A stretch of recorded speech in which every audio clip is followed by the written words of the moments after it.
Nous abordons aujourd'hui ensemble un volet très important de votre apprentissage de la programmation, à savoir la programmation dite orientée objet.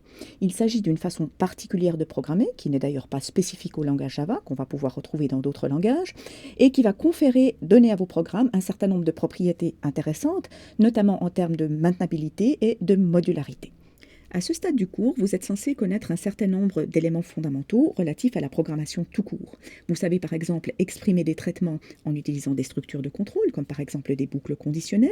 Vous savez aussi structurer un minimum vos données, en utilisant par exemple des tableaux. Et vous savez surtout modulariser vos programmes en utilisant la notion centrale de fonction. Cet outillage de base va vous permettre d'exercer un style de programmation particulier, dite programmation procédurale ou impérative, qui a la particularité de faire en sorte que les données et les traitements apparaissent de façon séparée dans un programme. Certes, il y a une interaction entre les deux. Les traitements opèrent typiquement sur les données, lesquelles influencent à leur tour les traitements, mais les deux entités apparaissent de façon séparée. Par exemple, les traitements peuvent s'exprimer par le biais de fonctions, et le lien entre données et traitements peut se faire alors par le biais du passage des arguments. Les données manipulées apparaissent au travers d'entités distinctes, comme par exemple les variables. Une des particularités fondamentales de l'orienté objet est de permettre le regroupement des traitements et des données en une seule et même entité. Partons d'un exemple concret. Imaginons par exemple que je souhaite écrire un programme qui travaille avec la notion de rectangle. Un rectangle est défini par une largeur, une hauteur, et une des manipulations que je souhaite faire sur les rectangles est le calcul de la surface du rectangle. En programmation procédurale, j'aurais tendance à faire les choses de cette façon-là. Je vais déclarer une variable pour la largeur, à laquelle je vais donner une valeur particulière, également une variable pour la hauteur, en l'initialisant à la valeur qu'il lui faut, et ensuite, je peux calculer la surface du rectangle en passant la largeur et la hauteur à une fonction qui me permet de faire le bon calcul. Alors on voit bien au travers de cet exemple que les données et les traitements s'expriment de façon séparée.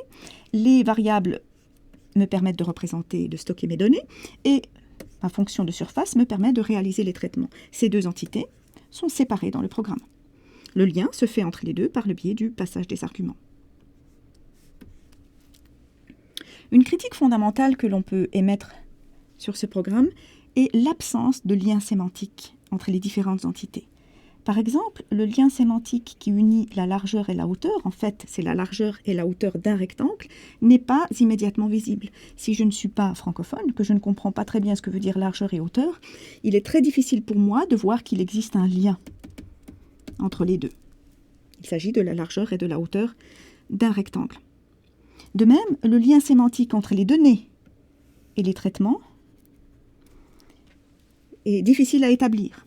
Par exemple, imaginez que j'appelle ma méthode produit, donc un nom moins parlant, et que je sois aussi un peu moins explicite sur le nom des arguments, eh bien, il devient très difficile pour moi de voir ici que je fais un calcul de surface. Donc, hormis ce petit texte explicatif, le lien sémantique qui existe entre les données et le traitement est relativement difficile à voir dans ce programme. Or, ce lien existe conceptuellement. Ici, c'est bien la notion de rectangle que je souhaite manipuler au travers de la largeur et de la hauteur. Et ici, c'est bien la surface d'un rectangle que je souhaite calculer. Donc, le fait de pouvoir regrouper en une seule et même entité la notion de rectangle, les données caractéristiques du rectangle, à savoir sa largeur et sa hauteur, et les traitements qui s'y attachent spécifiquement, permettent d'établir explicitement le lien entre ces différentes entités.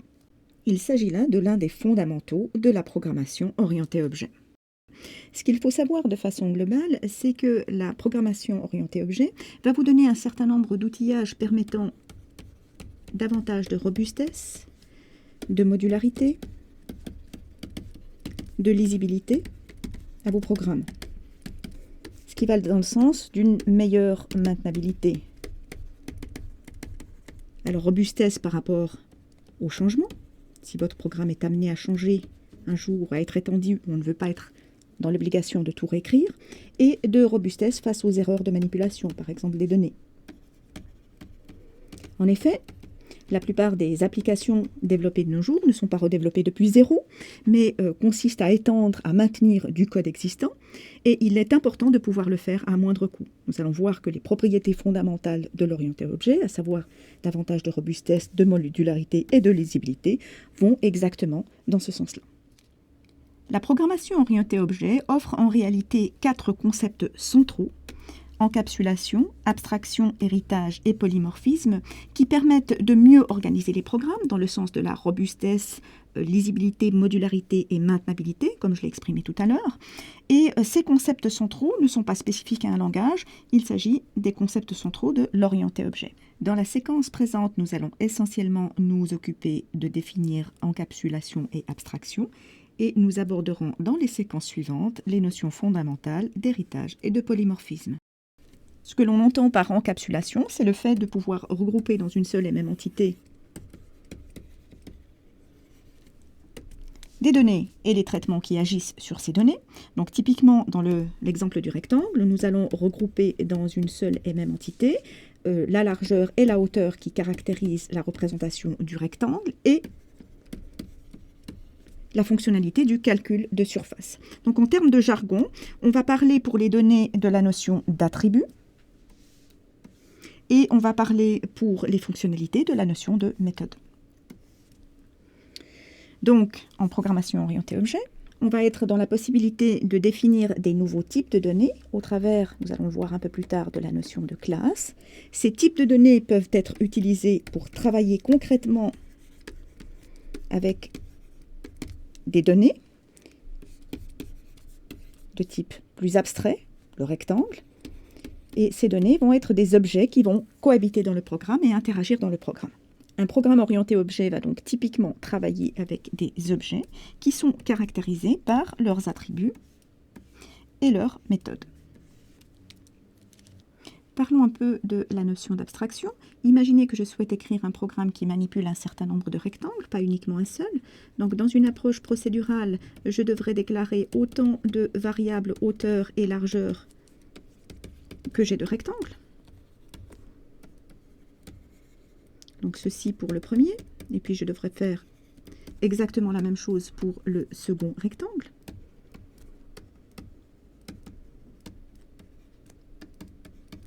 Donc on voit que c'est relativement fastidieux. Imaginez par exemple que je travaille maintenant avec des rectangles en 3 dimensions où j'ai non seulement une hauteur, une largeur, mais aussi une profondeur. Eh bien, je me retrouverai avec 6 variables à devoir initialiser de façon appropriée. Pour mon calcul de surface, eh bien, pour chacun des rectangles, je devrais invoquer ma méthode de calcul de surface en passant à chaque fois les bons arguments.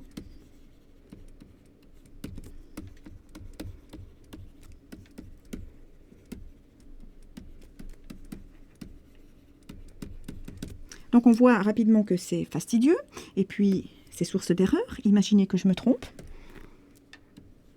et qu'ici je fasse un calcul de surface qui implique hauteur 1 et largeur 2. Du coup, je perds la cohérence, je n'ai plus le bon calcul de surface pour chacun de mes rectangles. Alors le mécanisme, le processus de l'abstraction, est le processus par le biais duquel je me rends compte qu'effectivement, pour chacun des rectangles qui apparaît dans mon programme, j'ai la même représentation générique au travers d'une largeur et d'une hauteur. J'ai un même calcul de surface qui intervient. Du coup, je vais pouvoir travailler avec une notion beaucoup plus abstraite qui est celle de rectangle. Le mécanisme de l'encapsulation va me permettre de regrouper dans la notion de rectangle tout ce qui est nécessaire à le modéliser.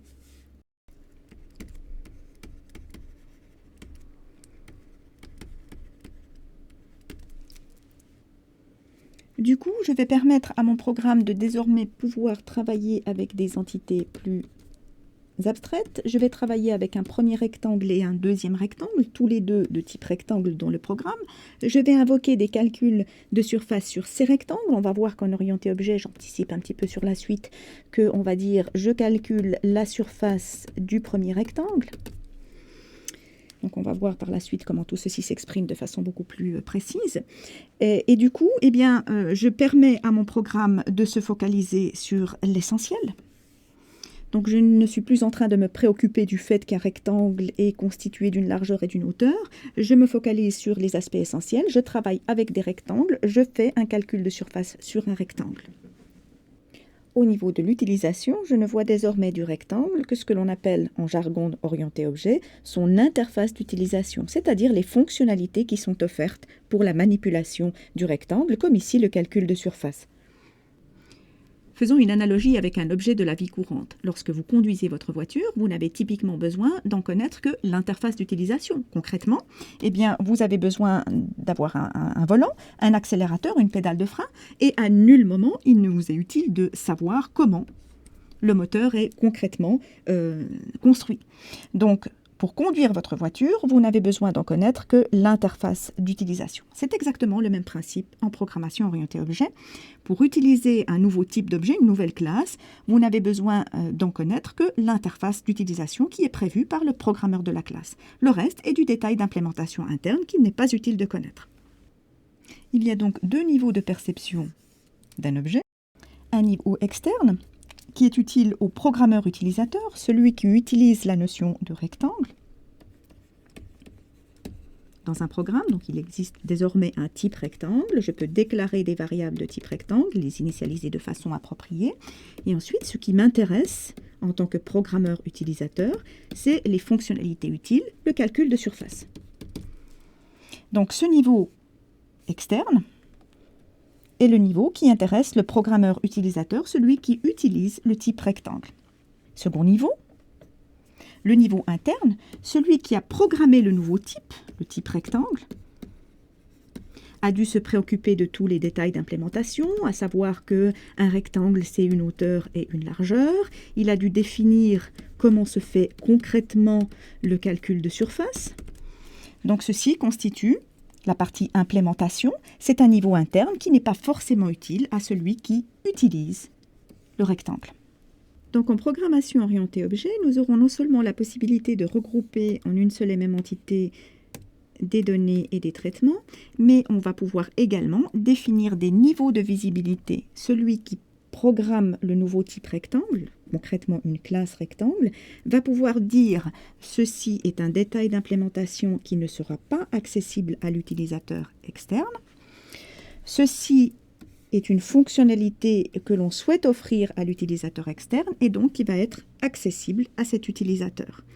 Tout ce qui est accessible à l'utilisateur, donc visible, constitue ce que l'on appelle l'interface d'utilisation de la classe du type en question. Donc ici, dans notre classe rectangle, dans notre nouveau type rectangle, nous avons défini comme interface d'utilisation le calcul de surface. Le reste constitue des détails d'implémentation qui ne sont pas accessibles aux programmeurs qui utilisent le type rectangle. Et nous avons ici une clé fondamentale nous permettant d'atteindre l'objectif d'une meilleure robustesse de nos programmes face aux changements. Typiquement, lorsque vous changez de voiture, même si la technologie du moteur a changé, l'interface globalement reste la même. Vous pouvez continuer, vous savez toujours conduire votre voiture, même si les détails internes de mise en œuvre de votre voiture ont changé entre-temps. Donc vous ne voyez de votre voiture que quelque chose d'abstrait. Vous ne voyez de votre voiture concrètement que ce qui vous permet de la conduire, à savoir le volant, l'accélérateur, la pédale de frein. Pour synthétiser, encapsuler, c'est donc regrouper en une seule et même entité les données et les traitements qui la caractérisent. C'est aussi dissimuler les détails d'implémentation. Définir une interface d'utilisation d'une classe d'objets, justement au travers de cet outillage de l'encapsulation, va nous permettre d'aboutir à une abstraction, une vision abstraite de l'objet.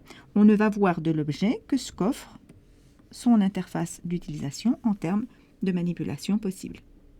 Donc concrètement, le programmeur concepteur va donc décider de l'existence d'un nouveau type et va devoir se préoccuper de tous les détails d'implémentation. Il va devoir décider de ce qui est visible pour le monde extérieur, de ce qui est utilisable et de ce qui ne l'est pas. Le programmeur utilisateur, de son côté, est client du nouveau type de données. Il va pouvoir l'utiliser, mais va pouvoir l'utiliser uniquement au travers de l'interface, c'est-à-dire des méthodes visibles, typiquement, et n'aura pas accès aux détails internes. L'interface d'utilisation est typiquement ce qui va permettre d'établir le lien entre le concepteur-développeur et l'utilisateur.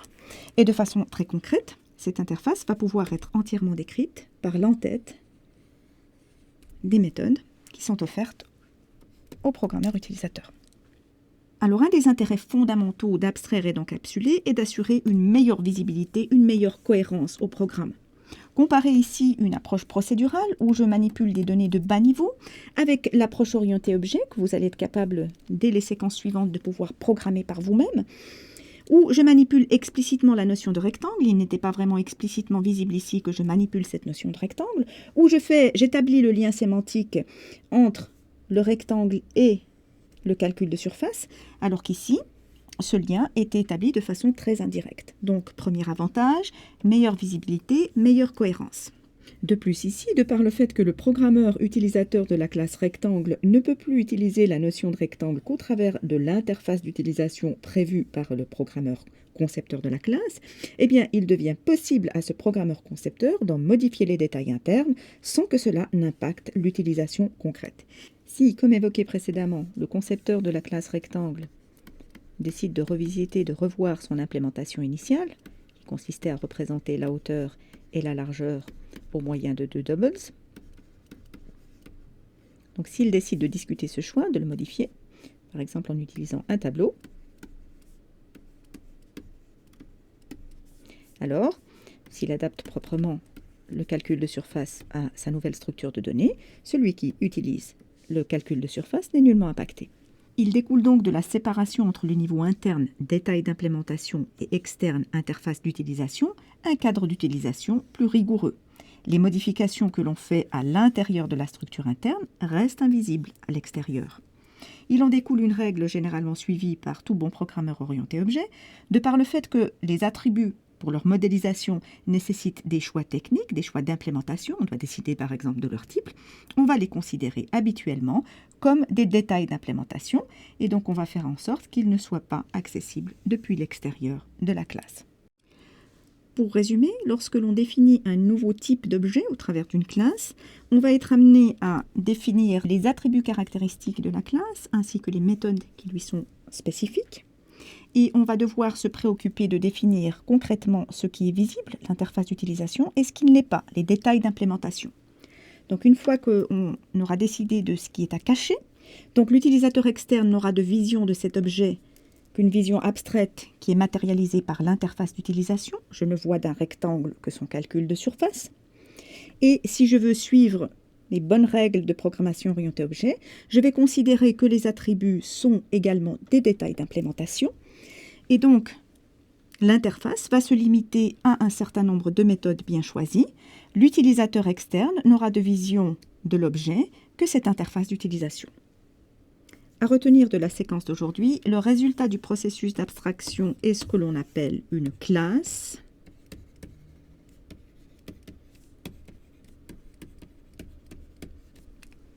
Qui me permet de désigner une catégorie d'objets. Une classe va définir dans un programme un nouveau type. Je dispose désormais du type rectangle que je peux manipuler dans un programme. Je peux déclarer des variables de ce type-là. Une réalisation concrète, donc la déclaration d'une variable de ce nouveau type, est ce qu'on appelle dans le jargon orienté objet un objet. Et elle est généralement manipulée au travers d'une variable. Pour résumer, pour illustrer le propos, celui qui écrit la classe rectangle va décider de l'existence conceptuelle de ce nouveau type. Il va le faire évidemment en écrivant un programme qui contient le code de cette classe rectangle. Celui qui l'utilise va utiliser ce nouveau type en déclarant des variables du type rectangle qui vont avoir une existence concrète au moment où le programme s'exécute. Donc au moment où on crée de nouveaux objets de ce type-là, on va pouvoir commencer à travailler avec ces objets concrètement dans un programme. Donc l'utilisateur va travailler concrètement avec des réalisations des objets de la classe rectangle. Nous voici maintenant arrivés au terme de la présentation de ces concepts fondamentaux de l'orienté-objet, que sont l'encapsulation et l'abstraction. Vous allez, dès les séquences suivantes, commencer à les pratiquer de façon très concrète en Java.